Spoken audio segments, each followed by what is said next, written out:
getting over a cold. I hope this voice holds out for the rest of our show today. Lights are on, we're recording, I think we're ready to go. Hey everybody, I'm Sam Haymart, and this is Growing Older Gay Kitchen Table, episode 36 for November 21st, 2025. The holidays are coming up, and this is our episode where we talk about what's going on at my kitchen table, as well as the kitchen tables around the LGBTQ plus fishbowl. We are now in podcast form out there on Apple Podcasts, Spotify, and Substack.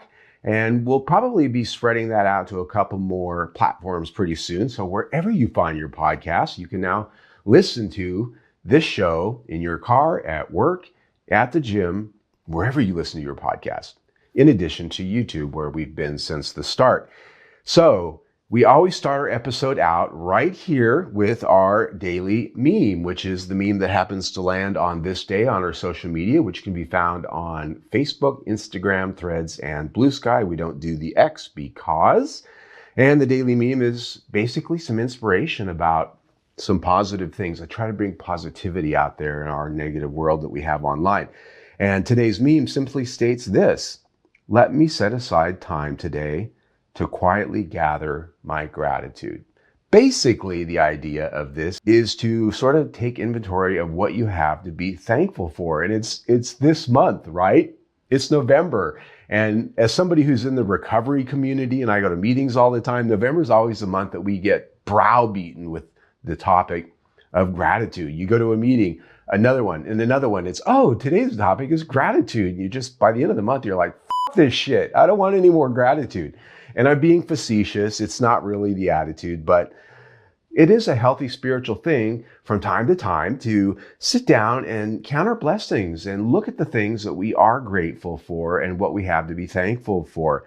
Doing this really just gives you an opportunity to slow your mind down, take a moment, shut off the social media, shut off the radio, shut off the TV, and really just think of maybe 3 or 4 things. And this was born out of an exercise that came at my employer this week, where obviously the holidays are coming and they're thinking about gratitude. And they had us just do a word cloud.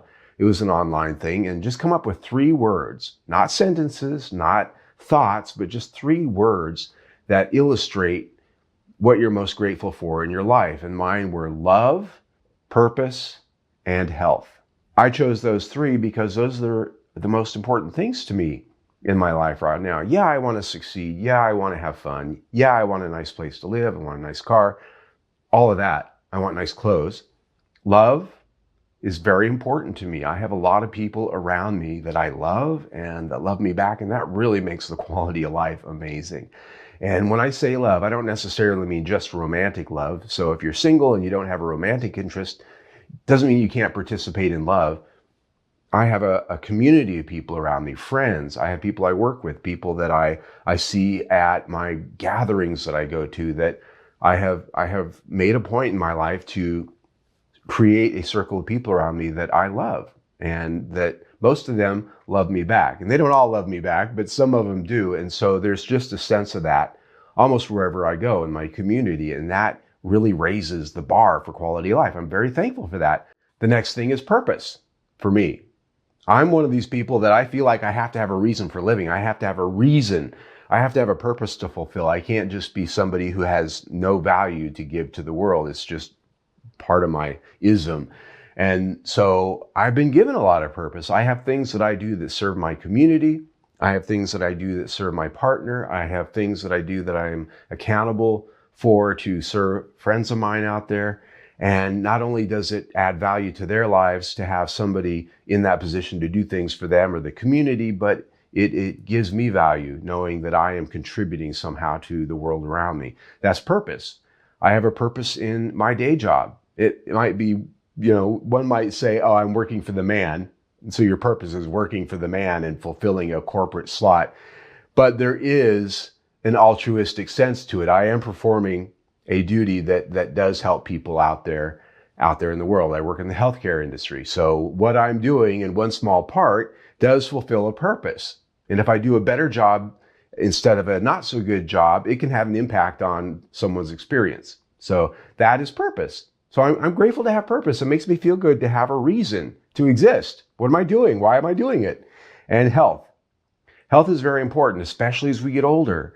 It's a very valuable thing, especially to me. I have friends that are my age, and I'm in my mid-50s, that are a lot less healthier than I am. And it makes me look at my situation and go, I should be thankful. Yes, I take steps to help foster my health, but many times people have health problems and have a low quality of health, not because of anything they did or didn't do. Things happen. People get diseases. People get conditions. People have accidents. So I attribute my health in part to things that I've put in place and seeds that I've planted in my life and things that I try to do for my health, but also just pure luck. So I'm grateful because there are a lot of people in my life that have passed that are younger than I am and that are older than I am that health eventually comes to get us or it's an accident. So I'm just very grateful that I have a general quality of health because not everybody gets to have that. And so those are my three things. And so I won't beat it to a dead horse because depending on where you are in your life, you've already heard your share of gratitude this month so far. So the Thanksgiving holiday is coming up. That is just as I sit here and record this in about just a little less than a week. For us in the gay community, the holidays tend to be a mixed bag.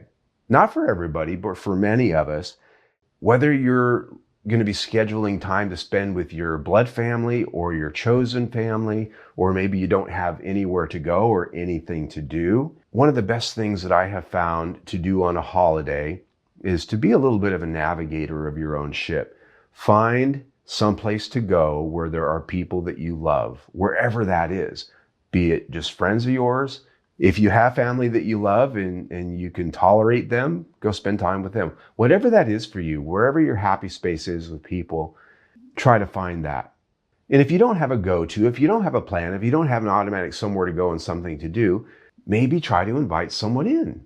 Create something on your own. Have some friends over just for a game night, just for something. Get together and maybe have a gratitude party.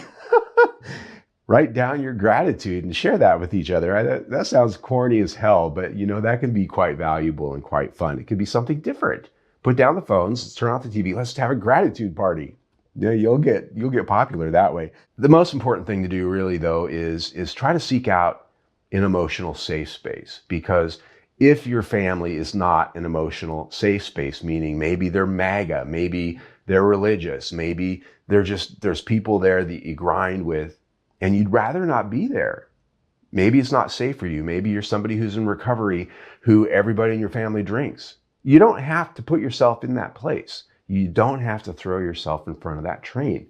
If the holidays are a powerfully emotional time for you, the most important goal for your life in that way is to find an emotional safe space. And if you have to be with family or you have to be in a place that's not necessarily emotionally safe, try to take time away from that. Give yourself a break from that. Take a walk around the neighborhood, go find a quiet place, meditate, take some quiet time for yourself. And that helps recharge your battery when you have to be in a stressful situation with people that you may not enjoy or that may get on your nerves. And I've been there. I've done that where I want to get out of here. Maybe you just plan your time accordingly. You have an exit strategy, right?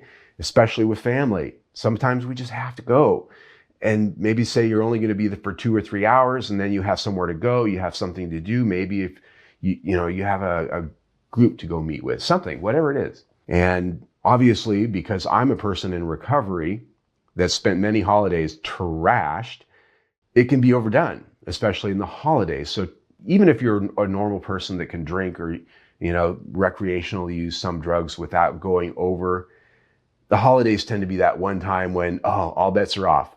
So the last recommendation I'd have going into the holiday, for best results, try not to overindulge in alcohol or drugs such that you become part of a situation that everybody remembers and not in such a good way.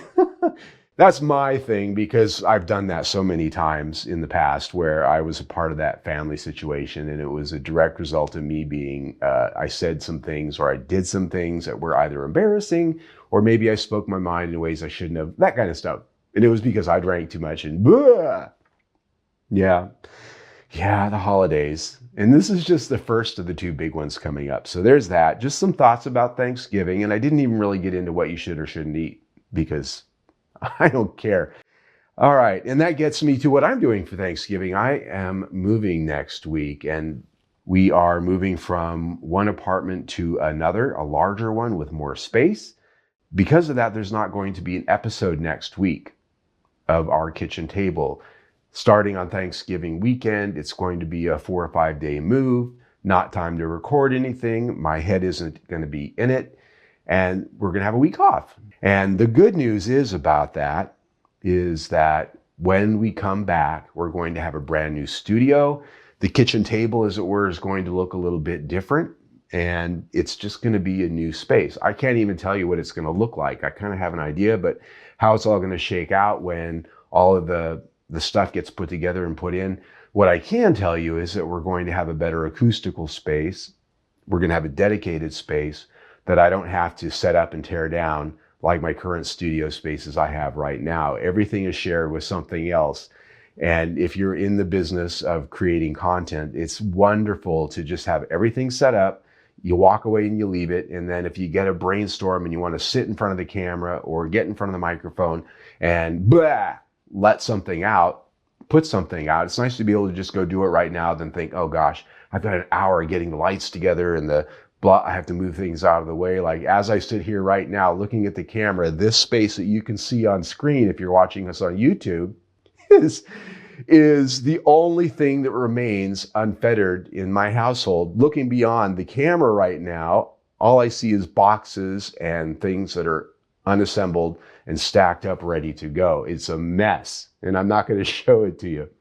So that's it for our episode. Not a lot of content today, just a couple of important things I wanted to share with you. And with that, I'll simply wrap up with our bumper information, which is the fact that we are now in podcast form. Just a reminder, you can find us on Apple Podcasts, Spotify, and Substack under the handle of Growing Older Gay. All one word. Search Growing Older Gay, Kitchen Table Talk. You will find us. Growing Older Gay is also on social media, Facebook, Instagram, Threads, and Blue Sky.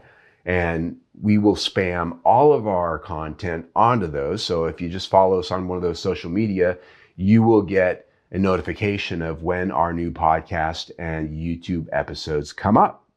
And that's all I got for you, everybody. I hope you have a wonderful holiday next week. And I love all of you very much. I appreciate our growing audience. And if you are watching us on YouTube, you can see just to my left right there, our latest episode. You can also see a button on the screen that tells you where to subscribe so that you can stay up with us. But please subscribe to us on the podcast stuff as well. Either way, stay tuned.